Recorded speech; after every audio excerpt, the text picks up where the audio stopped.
Salut les malouins dans la course. Ah oui, vous aussi, hein. Ouais, le vélo, ça vous connaît, tout, c'est bien, surtout que les beaux jours reviennent. Mais moi, j'ai rencontré, à côté de Rennes, à Béton, quelqu'un qui fait autre chose avec les pneus et pas seulement des vélos, vous allez le comprendre.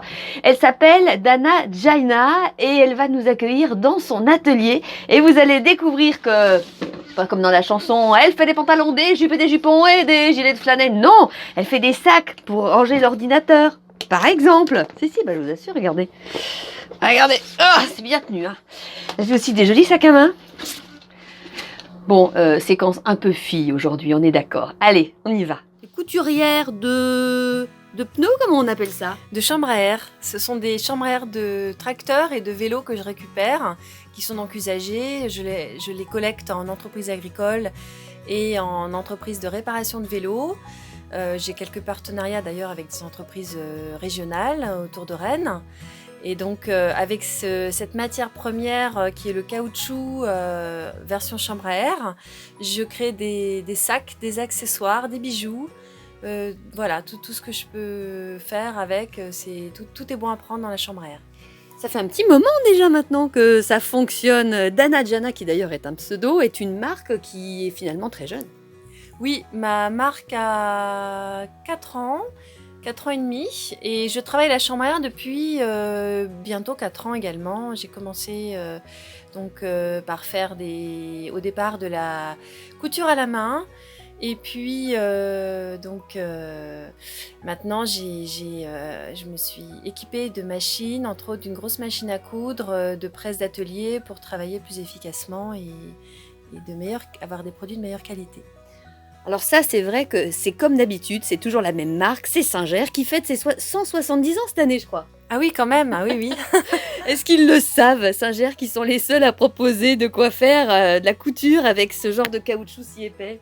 Alors au départ, c'est une machine que j'ai eu la chance de trouver d'occasion il y a quelques années. Et c'est une machine qui a du vécu puisqu'avant, elle cousait des matelas.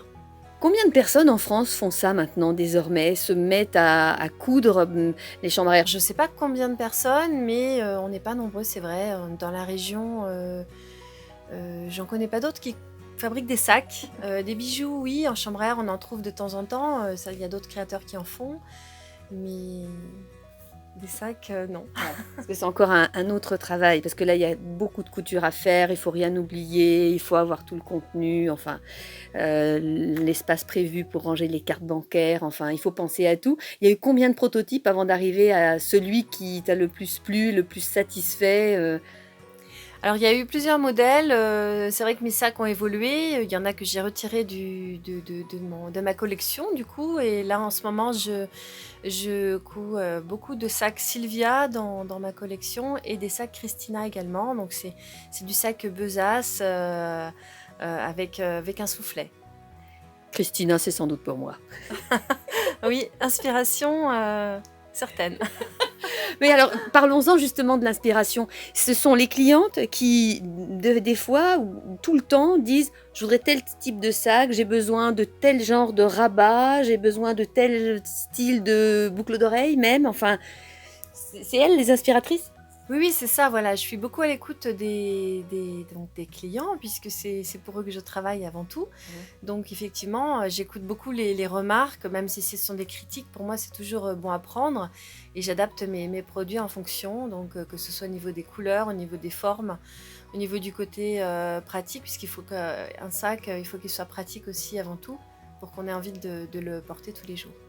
Pourquoi cette matière? Préoccupation environnementale? Oui, c'est vrai. Voilà, je me suis dit qu'il y avait un nombre tellement important de chambres à air qui dorment dans les entreprises agricoles qu'il y avait quelque chose à faire avec. Et c'est une matière qui est très étonnante puisqu'elle a une très très belle tenue. Quand on la lustre, elle est brillante. Certaines sont mates. Il y a des stries dessus. Donc c'est une matière qui est très graphique visuellement. Et puis le noir, c'est intemporel aussi. Donc je le marie avec de la couleur, avec l'ajout de cuir sur mes pièces, sur mes sacs entre autres. Donc l'ajout de cuir pour donner de la couleur, pour suivre un petit peu les saisons et donner des collections différentes à ma gamme. Merci beaucoup de nous avoir accueillis à la maison à Béton dans cet atelier. On espère très vite retrouver les créations d'Anna Diana sur les marchés de création cet été. Oui, alors donc il y aura des marchés un petit peu, mais surtout des boutiques qui vont rouvrir, j'espère, bientôt début mai, si tout va bien. Donc plusieurs boutiques sur l'île-et-Vilaine, autour de Rennes, du côté de Fougères également, et puis également Sables-d'Olonne, Pénerf à côté de Damgand dans le 56, donc un petit peu le 29 aussi avec l'Esnevin maintenant depuis peu. Donc je suis pas mal sur le Grand Ouest, voilà, mais pas encore sur Saint-Malo, peut-être un jour, j'espère.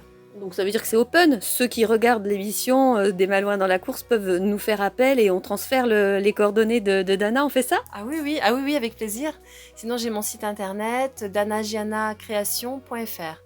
Merci beaucoup, à très bientôt. Merci beaucoup Christine, à bientôt.